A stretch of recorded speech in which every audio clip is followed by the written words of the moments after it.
নমস্কার বন্ধুরা, আমার বৃষ্টিপর্ণা চ্যানেলে আপনাদের স্বাগত। আজ আমি চলে এসেছি কেকের একটা রেসিপি নিয়ে। খুব সিম্পল একটা কেক, স্পঞ্জ কেক। তো এটাই এত সুন্দর খেতে হয়, বাড়ির তৈরি ঘরোয়া কেক। তো এইভাবেই একবার স্পঞ্জ কেক বানিয়ে দেখতে পারেন।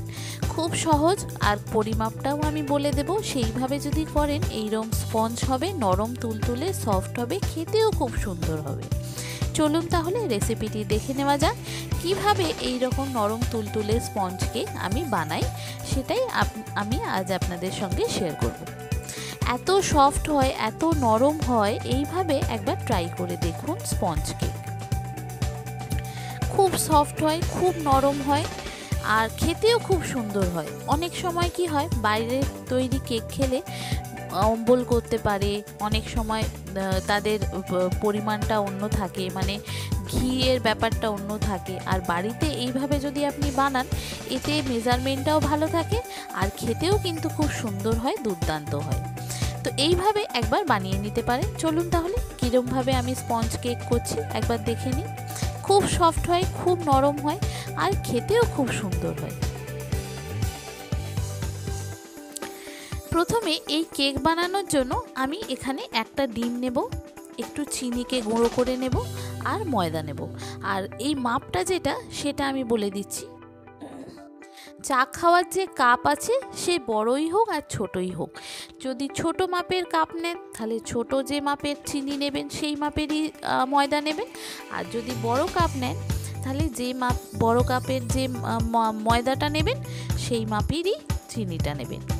একদম সফট হবে, একদম নরম হবে, দেখেছেন? একদম নরম, সফট, আর একদম খেতেও খুব সুন্দর। খুব বেশি মিষ্টি হবে না, আবার খুব বেশি মানে খুব কম মিষ্টিও হবে না।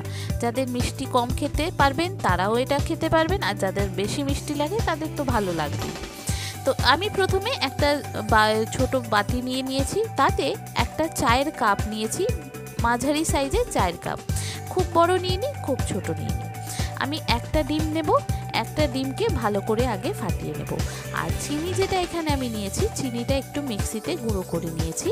এই মিহি চিনি হলে এটা গুলতে সুবিধা হয়। এবার ডিমটাকে আমি একটা এইরকম এর সাহায্যে ফাটিয়ে নেব। এতে কি হবে, আপনার যদি বাড়িতে এই ইয়েটা থাকে, এইটাতে ভালো হবে। আর যদি হ্যান্ড উইক্স থাকে তাহলে তো কথাই নেই। তো এইভাবে আমি এক কাপ, দেখুন মাঝারি সাইজের কাপ নিয়েছি, সেই কাপটার এক কাপ চিনি নেব। চিনিটাকে প্রথমে আমি এরকম ডিমের সাথে ভালো করে ফাটিয়ে নেব। এতে কি হবে, চিনিটা ডিমের সাথে ভালো করে মিশে গেলে দেখবেন ডিমের কালারটা চেঞ্জ হয়ে যাচ্ছে। তখন বুঝবেন যে এটা আপনার মিশে গেছে চিনির সাথে। আর এটা একটু হাতে ব্যথা করবে, যেহেতু হাতে এইরকম হ্যান্ড উইক্স দিয়ে ঘোরাচ্ছি, সেই জন্য ব্যথা করবে। দেখেছেন ডিমের কালারটা চেঞ্জ হয়ে গেছে। এবার এতে একটু ভ্যানিলা দিয়ে দেব, 1 চামচ মতো ভ্যানিলা এসেন্স দেব। এতে কি হবে, ডিমের যে আঁশটে গন্ধটা সেটা চলে যাবে। ভ্যানিলা এসেন্স দিয়েও আমি এটা ভালো করে ঘুরিয়ে নেব, মানে আরেকটু মিশিয়ে নেব। তো এটাতে কি হবে, আপনার ভালো করে মাখা হয়ে যাবে। এরপর আমি 1 কাপ ময়দা নেব। ওই যে কাপ নিয়েছি, চায়ের কাপের যে কাপের চিনি নিয়েছি, সেই কাপেরই ময়দা নেব। ময়দাটা আমি একটু চেলে নেব। আর ওই কাপেরই আমি 4 ভাগের 1 ভাগ তেল নেব, মানে সাদা তেল, যেটা রান্নার তেল, সেই তেল। বা আপনি যদি বাটার ইউজ করতে চান, তাহলে বাটারটাকেও একটু গরম করে নেবেন, নিয়ে ওই 4 ভাগের 1 ভাগ বাটার দেবেন। আর তেল ইউজ করলে ওই 4 ভাগের 1 ভাগ তেল দেবেন। তো আমি ওই তেল দিয়েছি, চায়ের কাপটা যেটা, তার 4 ভাগের 1 ভাগ তেল দিয়েছি। দিয়ে এটা তারপর মিশিয়ে নিলাম। আর যে ময়দাটা নিয়েছি, সেই ময়দাটা আমি একটু চেলে নেব, নিয়ে এর মধ্যেই এটা ভালো করে মিশিয়ে নেব। দেখুন ময়দাতে কিছু নেই, তবুও এটা চেলে নেব। এবার এটা ভালো করে আমাকে মেশাতে হবে, অল্প অল্প করে। এবার যদি খুব বেশি দরকার হয়, তখন আপনি একটু দুধ দিতে পারেন। এইভাবে এটা ভালো করে, হাত ব্যথা হয়ে যাবে। এটা যত ভালো করে ফাটানো হবে, স্পঞ্জটা তত ভালো হবে, মানে সফট হবে প্লাস স্পঞ্জি হবে। এত সুন্দর এই রকমভাবে স্পঞ্জ কেকটা হয়। তো আমার মানে ইলেকট্রিক রয়েছে, যেহেতু আমি আপনাদের সকলের জন্য করছি, তো আমি ওইটা আজকে দেখালাম না, ওইটা অন্য সময় আমি দেখাবো। এবার আমি এখানে 1/2 চামচ বেকিং পাউডার নিলাম, আর যে হাফ চামচ নিয়েছি তারও অর্ধেকটা মানে 1/4 চামচ আমি বেকিং সোডা নেব। নিয়ে এই বেকিং পাউডার আর বেকিং সোডাটা এর সঙ্গে ভালো করে মেশে নেব। যত বেশি এটা ফাটানো হবে, যত বেশি এটা মাখানো হবে, যত আপনি ঘুরিয়ে ঘুরিয়ে মাখাতে পারবেন দেখবেন আপনার এটা তত ভালো হবে। এবার শুধু কেক তো আর ভালো লাগে না, আমি এতে একটু কাজু কিশমিশ দেব সাজানোর জন্য, কিন্তু এটা যখন হবে তখন দেখবেন এটা ভিতরে চলে গেছে। তো আমার একটু মানে এটা গাঢ় হয়ে গেছে, তো আমি একটু নরম করার জন্য আমি সামান্য 2 থেকে 3 চামচ মানে ছোট চামচে 2 থেকে 3 চামচ মতো আমি দুধ দিলাম। দুধ দিয়ে এটা দেখুন আমি কীরকমভাবে ঘোরাচ্ছি, এইরকমভাবে আপনাকে ঘোরাতে হবে। বন্ধুরা, রেসিপিটি যদি ভালো লাগে তাহলে আমার চ্যানেলটিকে সাবস্ক্রাইব ও ফলো করে দেবেন, আর পাশে থাকার বেল আইকনটি অবশ্যই অন করে দেবেন, তাহলে যখনই আমি ভিডিও আপলোড করব আপনাদের কাছে নোটিফিকেশান চলে আসবে।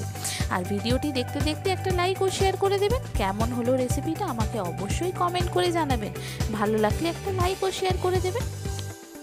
আমি এরকম ছোট একটা স্টিলের ডেচকি নিয়েছি, যেটা আমার প্রেসার কুকারে হবে, সেই রকম ছোট সাইজের একটা ডেচকি নিয়েছি। নিয়ে এবার আমি একটু বাটার পেপার নিয়ে নিলাম। বাটার পেপারটাকে ছোট করে গোল করে কেটে নেব ওর সাইজে, যাতে ভিতরে আটকে না যায়। আর যদি আপনার বাটার পেপার না থাকে তাহলে আপনি এতে কি করবেন, একটু ময়দা আর একটু তেল দিয়ে দেবেন। আগে তেল মাখিয়ে নেবেন, তারপর একটু ময়দা দিয়ে দেবেন, দেখবেন উঠে যাচ্ছে। আর এই বাটার পেপারটা গোল করে দেওয়ার পর এই সাইডে যেই লম্বা মতো আছে এটাকেও আমি কেটে নেব, নিয়ে এই সাইডটায় আমি দিয়ে দেব। এতে কি হবে, আমার আটকে এটা না দিলেও চলবে, শুধু নিচেটা দিলেই চলবে। আমি যেহেতু এটা পড়েই থাকবে তো সেই কারণে এটা ব্যবহার করে নিলাম, এই সাইডটায় দিয়ে দিলাম, এটা যাতে এই দেওয়ালটায় হয়ে যায়। এবার এটাতে একটু তেল ব্রাশ করে নেব, নিয়ে যে ব্যাটারটা আমি করেছি সেই ব্যাটারটা এর মধ্যে দিয়ে দেব। আর যে প্রেসার কুকারটায় আমি করব সেই প্রেসার কুকারটায় অবশ্যই সিটিটা আর রাবারটা খুলে নিতে হবে, রাবারটা আর সিটিটা দিলে চলবে না। দেখুন এটা হয়ে গেছে। এবার যে ব্যাটারটা করেছি সেই ব্যাটারটা আমি এর মধ্যে ভালো করে দিয়ে দেব। দিয়ে এটা একটু নাড়িয়ে নিতে হবে, যাতে কি হবে, যদি ভিতরে কোনো ফাঁক থেকে যায় এটা পুরো ফাঁকা থাকবে না, পুরো টাইট হয়ে বসে যাবে। দেখুন যতটা পেরেছি এটা ভালো করে হাত দিয়ে এটা করে নিচ্ছি। নিয়ে এটা আমাকে একটু মানে দেখুন, এই স্পঞ্জ কেক বানানো এত সহজ, আমার মেয়ে তো খুব খেতে ভালোবাসে। তো আমি ভাবলাম আজ ক্রিসমাস তো কেক তো সবাই বানাচ্ছে, আমার এডিট করা হয়ে ওঠেনি, তাই আমি এটা দিতে পারলাম না। তো এবার আমি উপর থেকে একটু কাজু কিশমিশ দিয়ে দিলাম, কিন্তু এটা যেহেতু সাজানোর জন্য দিলাম, কিন্তু এটা যখন হবে এটা ভিতরে চলে যাবে, এটার উপরে আপনি দেখতে পাবেন না। অনেক সময় দেখেছেন তো উপরে বাজারে কেক কিনতে পাওয়া যায়, ভিতরে থাকে, এটাও ঠিক তেমনি, এটা ভিতরে চলে যাবে, উপরে আর থাকবে না। একটু কাজু কিশমিশ আর একটু পেস্তা দুটোকে আমি কাঁচি দিয়ে কেটে এরকম উপর থেকে একটু ছড়িয়ে দিলাম। এটা একদম প্লেন হয়ে যাবে, স্পঞ্জ কেক যেমন হয় সেই রকম প্লেন স্পঞ্জ কেক হয়ে যাবে। আর কেমন হলো রেসিপিটা আমাকে অবশ্যই কমেন্ট করে জানাবেন, ভালো লাগলে একটা লাইক ও শেয়ার করে দেবেন। আর যে সমস্ত বন্ধুরা আমার ইউটিউব থেকে দেখছেন তারা সাবস্ক্রাইব করে দেবেন, আর যারা ফেসবুক ইনস্টা থেকে দেখছেন তারা ফলো করে দেবেন। এবার দেখুন প্রেসার কুকারের এতে আমি একটা লোহার স্টিলের শিক বসিয়ে দিয়েছি, দিয়ে আমি প্রেসার কুকারের সিটি আর এটা গার্ডারটা রাবারটা খুলে নিলাম, নিয়ে এটা বসিয়ে দিলাম। এটা প্রায় আধ ঘন্টা থেকে 45 মিনিট মতো হয়েছে। আমি একটা ছুরি দিয়ে দেখে নিলাম যে এটা হয়ে গেছে কিনা, গায়ে লাগেনি, তার মানে এটা হয়ে গেছে। এবার এটা আস্তে করে তুলে নেব। এটা গরম আছে, এটা একটু ঠান্ডা হতে হবে, তারপরে আমি ছাড়াবো, নাহলে কিন্তু এটা ছাড়বে না।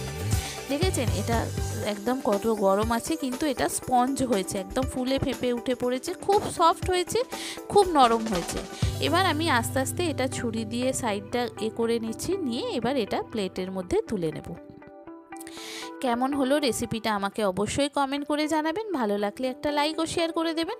সবাই তো কেক বানায়, এই রকম স্পঞ্জ কেক একবার বানিয়ে দেখুন, ছোট বাচ্চাদের পক্ষে খুবই ভালো খেতে, একদম নরম স্পঞ্জের মতো হয়েছে, একদম সফট তুলতুলে একদম নরম, দেখেছেন কত মানে ধরলেই ভেঙে যাচ্ছে, এতটাই সফট হয়েছে। আর এইভাবে একবার কেক বানিয়ে দেখুন কেমন হলো রেসিপিটা, আমাকে অবশ্যই কমেন্ট করে জানাবেন। নমস্কার বন্ধুরা।